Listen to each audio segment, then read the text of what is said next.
Good morning cadets.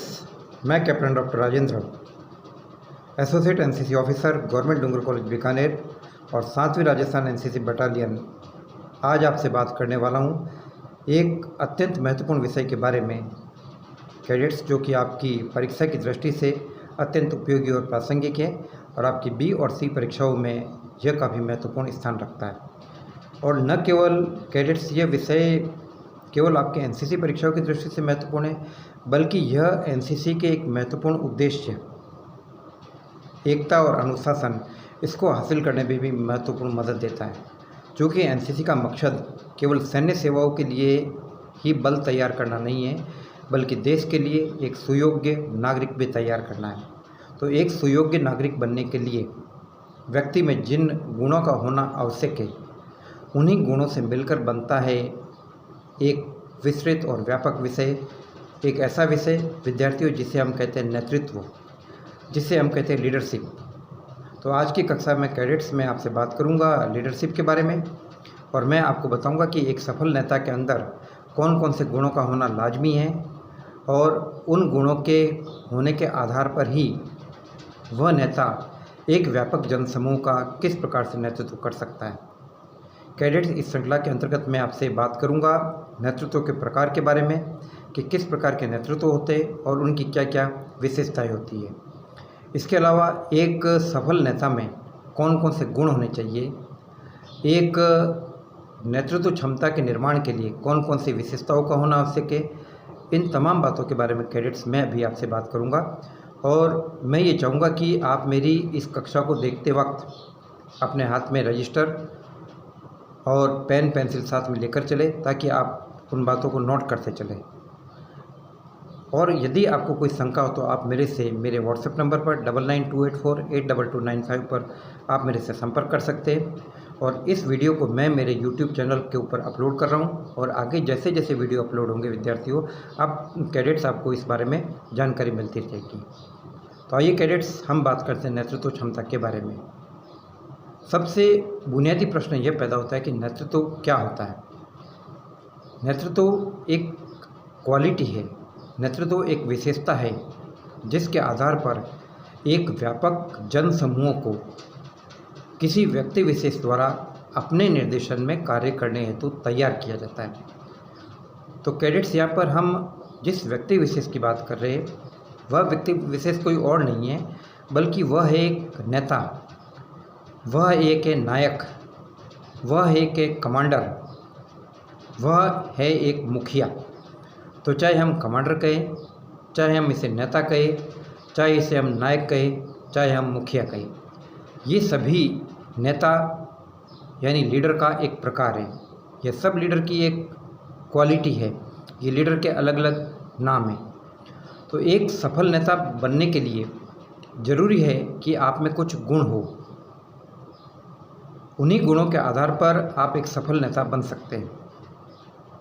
जैसा कि field marshal Montgomery ने भी कहा है कि एक सफल नेता के लिए ये ज़रूरी है कि वह व्यापक जनसमूह को साथ लेकर चले, और वह व्यापक जनसमूह उसका निर्देशन मानने को तत्पर हो, उसके नेतृत्व में काम करने को तत्पर हो, वह ईमानदार हो, वह निष्ठावान हो, वह चारित्रिक हो, वह इनिशिएटिव करने वाला हो, डिसीजन लेने वाला हो। याद रहे कैडेट्स, जो डिसीजन नहीं ले सकता है वो एक सफल नेता नहीं बन सकता है। जो पहल नहीं कर सकता है वो एक सफल नेता नहीं बन सकता है। विद्यार्थी कैडेट्स, विश्व इतिहास में हमें ऐसे बहुत सारे नेताओं के उदाहरण मिलते हैं, बहुत सारे सैनिक नेताओं के उदाहरण मिलते हैं, बहुत सारे राजनीतिक नेताओं के उदाहरण मिलते हैं, बहुत सारे हमें शिक्षक नेताओं के उदाहरण मिलते हैं, और काफ़ी आपके एनसीसी इंस्ट्रक्टर भी अपने आप में लीडरशिप क्वालिटी का एक बेहतरीन और नायाब नमूना पेश करते हैं। तो कैडेट्स, मैं आपसे बात करता हूँ एक नेता के बारे में, बाबर के बारे में। कैडेट्स, बाबर का जीवन उन लोगों में से था जिसने अपनी हर हार से, अपनी हर पराजय से जिसने सीखा और वह उठ खड़ा हुआ। ऐसा कहा जाता है कि हिंदुस्तान में आने वाले हर नदी और नाले को बाबर ने खुद सबसे आगे रहकर उसे पार किया। अपने इन्हीं गुणों के कारण बाबर अपने सैनिकों का विश्वास जीत सका अपने सैनिकों के बीच एक महान नेता के रूप में उभर कर सामने आया। बाबर की वीरनाथ से जानकारी मिलती है कि एक बार बर्फीले रेगिस्तान के अंदर बाबर अपने कुछ सैनिकों के साथ फंस गया। बर्फीला तूफान था और शरण के लिए कोई जगह नहीं थी। एक छोटी सी गुफा नजर आई तो सैनिकों ने अंदर घुसकर देखा और बाबर को कहा कि शहंशाह, आप इसके अंदर आराम कर सकते हैं, हम बाहर खड़े रह जाएंगे। हम 10-11 लोग हैं जो हम बाहर खड़े रह जाएंगे। बाबर अंदर गया और बाबर ने देखा कि वह जगह इतनी सकड़ी है कि उसमें केवल एक आदमी सो सकता है, लेकिन उसने यह भी देखा कि उसमें 10-11 आदमी सिकुड़ कर बैठ सकते। तो बाबर बाहर आया और एक बेहतरीन नेता का उदाहरण पेश करते हुए उसने अपने सैनिकों को कहा कि याद रहे, यह अंधेरी रात ढल जाएगी, यह बर्फीली रात खत्म हो जाएगी, सुबह सूरज फिर उगेगा। लेकिन यदि बाबर अंदर जाकर अकेला सो गया, मैं अंदर जाकर अकेला सो गया, तो सुबह में उस सूरज का सामना करने के लिए उससे आंख नहीं मिला सकता। दुनिया मेरे ऊपर थूकेगी कि बाबर किस प्रकार का नेता था जो अपने लोगों को तकलीफ में डाल गया। तो कैडेट्स, बाबर का यह एग्जाम्पल अपने आप में सफल नेतृत्व के गुणों को स्पष्ट करने के लिए बहुत है। बाबर ने समूह के लिए अपने व्यक्तिगत हितों का बलिदान किया। बाबर ने समूह के प्रति निष्ठा दिखाई। बाबर ने समूह के प्रति ईमानदारी दिखाई। बाबर ने समूह के लोगों में अपना विश्वास जताया और समूह के लोगों ने बाबर में विश्वास जताया। तो एक सफल नेता बनने के लिए इस प्रकार के गुणों का होना जरूरी है। नेतृत्व क्षमता ऐसी होती है, कुछ बाय बर्थ होती है और कुछ क्षमताएं बाद के अंदर काफ़ी हद तक विकसित की जा सकती है। इस प्रकार के हमारे सामने बहुत सारे उदाहरण हैं जन नायकों के, पॉलिटिकल लीडर्स के, जो अपनी जनता को, जो अपने ग्रुप को साथ लेकर चले। इस प्रकार के बहुत सारे लोगों के उदाहरण हमारे सामने मिलते हैं। एक नेता को ईमानदार होना चाहिए, एक नेता को जरूरी है कि निष्ठावान हो, एक नेता के लिए ज़रूरी है कि वह निर्णय क्षमता का धनी हो, तुरंत निर्णय लेने वाला हो। एक नेता के लिए यह लाजमी है कि वह पहल करने वाला हो। एक नेता के लिए ज़रूरी है कि वह न्यायप्रिय हो, वह पक्षपात से रहित हो। यदि वह पक्षपात से या पूर्वाग्रह से प्रेरित है तो वह अपने समूह के लोगों के साथ न्याय नहीं कर पाएगा। एक नेता के लिए ज़रूरी है कि वो निष्पक्ष तो हो और साथ ही साथ खुले हृदय से वो अपने लोगों की बातें सुने। तो यदि वह इस प्रकार की क्वालिटी रखता है तो वह एक सफल नेता के रूप में उभर कर सामने आता है। कैडेट्स, आपसे आपकी परीक्षा में पूछा जाता है कि नेतृत्व क्षमता क्या होती है, परिभाषित कीजिए।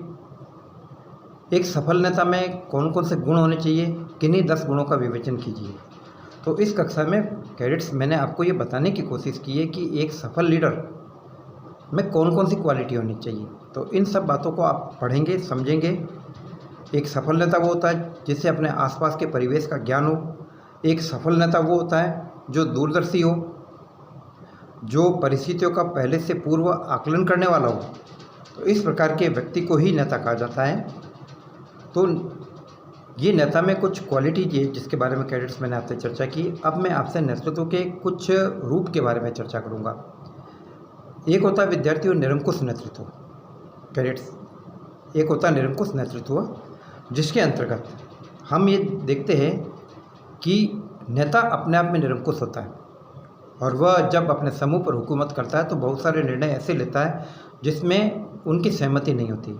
जैसे इस श्रेणी के अंतर्गत हम हिटलर हैं, मुसोलिनी जैसे तानाशाह को शामिल कर सकते हैं, जिन्होंने एक नेतृत्व का, एक समूह का नेतृत्व किया लेकिन समूह की भावनाओं को अपने कार्यों के अंतर्गत स्थान प्रदान नहीं किया। दूसरा होता है लोकतांत्रिक नेतृत्व। यह एक ऐसा नेतृत्व होता है कैडेट्स जिसके अंतर्गत जो समूह का नेता होता है वह अपने समूह के लोगों से विचार विमर्श करता है, उनसे सलाह प्राप्त करता है, चर्चा होती है, परिचर्चा होती है, विचारों का आदान प्रदान होता है और उसके बाद ही किसी प्रकार का निर्णय लिया जाता है। तीसरा है अहस्तक्षेप वाला नेतृत्व। यह नेतृत्व ज़्यादा प्रभावी नहीं कहा जा सकता और इसके अंदर नेता अपने समूह के सदस्यों को एक प्रकार से फ्री कर देता है डिसीजन लेने के लिए और उसमें इतना कंट्रोल नहीं होता जितना कि लोकतांत्रिक तरीके से लिए गए नेतृत्व के अंतर्गत होता है। तो इस प्रकार की 3 क्वालिटीज़ के नेतृत्व के आपसे 3 प्रकारों के बारे में पूछा जा सकता है, जिसमें आपको बताना है निरंकुश नेतृत्व, लोकतांत्रिक नेतृत्व, अहस्तक्षेप वाला नेतृत्व। फिर आपसे पूछा जा सकता है नेतृत्व के कोई 10 गुण, describe any 10 quality of the leadership. फिर आपसे पूछा जा सकता है डेफिनेशन ऑफ लीडरशिप एंड और लीडरशिप सफल तरीके से लागू हो, इसके लिए कौन कौन सी बातों और कौन कौन सी परिस्थितियों का होना जरूरी है। और आपसे ये भी पूछा जा सकता है कि किन्हीं 2 या 3 नेताओं के उदाहरण बताइए जिन्होंने सफल नेतृत्व प्रदान किया। आप बाबर का उदाहरण दे सकते हैं, आप चंद्रगुप्त मौर्य का उदाहरण दे सकते हैं, आप समुद्रगुप्त का उदाहरण दे सकते हैं, आप पंडित जवाहरलाल नेहरू का उदाहरण दे सकते हैं, आप नेपोलियन बोनापार्ट का उदाहरण दे सकते हैं। तो इस प्रकार से विश्व इतिहास के अंतर्गत हर क्षेत्र में नायकों की और नेतृत्व की कमी नहीं, नायक और नेतृत्व हर क्षेत्र में हो सकते हैं। जैसे शिक्षा के क्षेत्र में आप डॉक्टर राधाकृष्णन का उदाहरण दे सकते हैं। तो इस प्रकार की बहुत सारी बातें होती है जो एक नेता और एक मजबूत नेतृत्व को तैयार करने में मदद देती है। तो कैडेट्स, मैंने आपसे ये वीडियो शेयर किया